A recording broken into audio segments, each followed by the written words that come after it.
I'm in red form, in a red state, such a red case on a red song. In a shared space with my shareholders, cause we share a bond. Spiritual healthcare, that's real self-care, you won't care for. I got my Mets hat on to the back. Y'all already know where we going with the stats. Any artist that's talking garbage and try to curse us, y'all follow a wave and do whatever's current. I follow his ways, I know my turn is coming. Welcome to New York Giants Full Access. What's going on YouTube, Instagram, Twitter, all platforms? Welcome to another episode of New York Giants Full Access with your boy BigPatssportsTalk. And today's subject, what if the New York Giants have to franchise tag Daniel Jones, what that means for the cap, and what that means going forward for the New York Giants with Daniel Jones as far as the roster. So I'm just going to give a couple opinions. You know how I do. I'm going to give a couple opinions of what that means if Daniel Jones is actually franchised.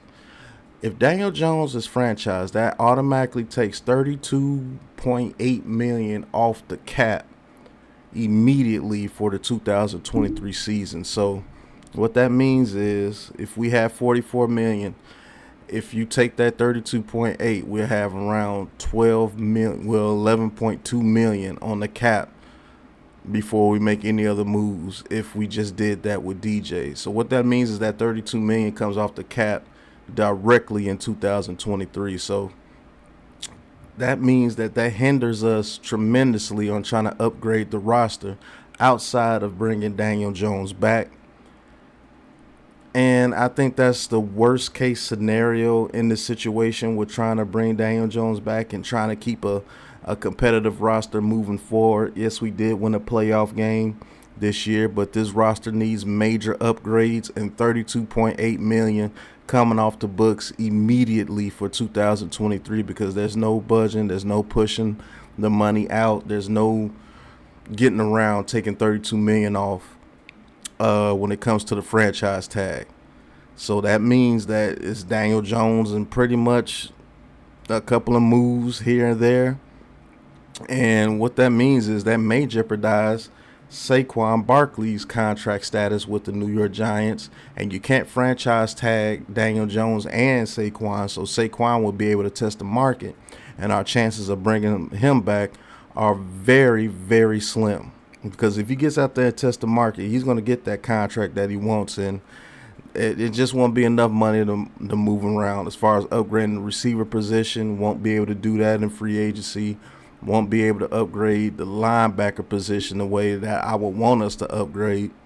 You know, we have the offensive line to upgrade, defensive line, and linebackers. So I think that franchising Daniel Jones will be the absolute worst case scenario for the Giants to start off the 2023 offseason. We need to get him locked up long term to where we can spread that money out over years to where we can continue to build this team. So if he's franchised, that means we absolutely have to master the NFL draft. And if he's franchised, that means Leonard Williams restructure. Adoree Jackson may have to restructure. Get Dexter Lawrence signed long term. That could save us a little money there. You may see us have to release some people that you think that we didn't have to release. I believe Julian Love walks. Maybe Saquon Barkley walks. Darius Slayton, I don't want to bring him back, but if they did want to bring him back, wouldn't be able to do it. He would walk. So I think if they have to franchise tag Daniel Jones, that would not be a good scenario for Joe Shane and David moving forward and trying to build this roster. Now, when it comes to do you franchise Daniel Jones or let him walk, I still say you franchise Daniel Jones because we need our quarterback back. He is the franchise quarterback. You can talk about the stats or whatever, but when you really look at the games, this dude meant a lot to this team moving forward, and a lot of the success due to this team was because of his play, whether you want to believe it or not, his legs and his arm. And so we need him to come back. Let's get him another year in the system, and let's see what we can do moving forward with him. But I will say, franchise tagging Daniel Jones would be a huge detriment to the New York Giants cap situation going into this year, where we think that we have some money to maneuver, and we do if we're able to get a long-term extension for Daniel Jones. And this is cause we didn't give him his 5th-year option, which at that time was the best decision made to not give him his 5th-year option, because, hey, look, Daniel Jones was not their quarterback. He had to prove to us that he was worth being here, and he did that. He got some good coaching, got a pretty good scheme, and he did the best that he can do with the players that surround him. Now, is Daniel Jones willing to bend a little bit on contract negotiations to try to get some pieces around him, to upgrade the roster around him so he can move forward and make money off the field in New York? Because you can make a lot of money off the field in New York, almost as much as your contract. You win in New York, you're immortal. So he has to think about things like that, and he does have to think about himself. He does. New York Giants fans, he is thinking about you guys destroying them here. Not only was it the media, it was actually New York Giants fans. So that may be playing a part in his mind as well.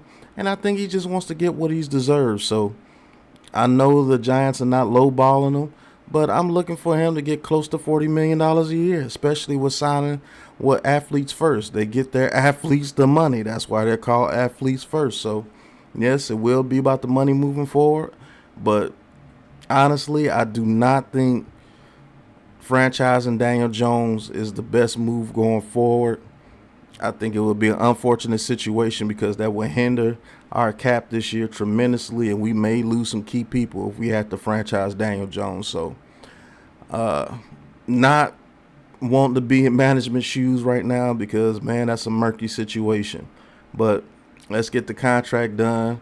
More than likely, you will see Saquon Barkley franchise if they get a contract done with Daniel Jones and they're not able to get anything done before the March 7th deadline with Saquon. So I'm still sticking to my guns. I say DJ is signed, Saquon is franchised, but we will see.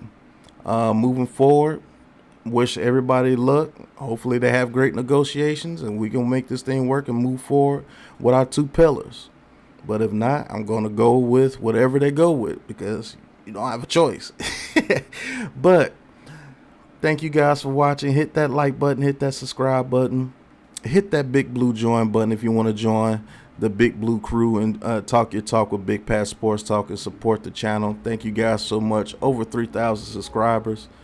Very much blessed, and I'm going to continue to give you guys New York Giants full access with your boy Big Pat Sports Talk. Until the next episode, you know what it is, man. Peace.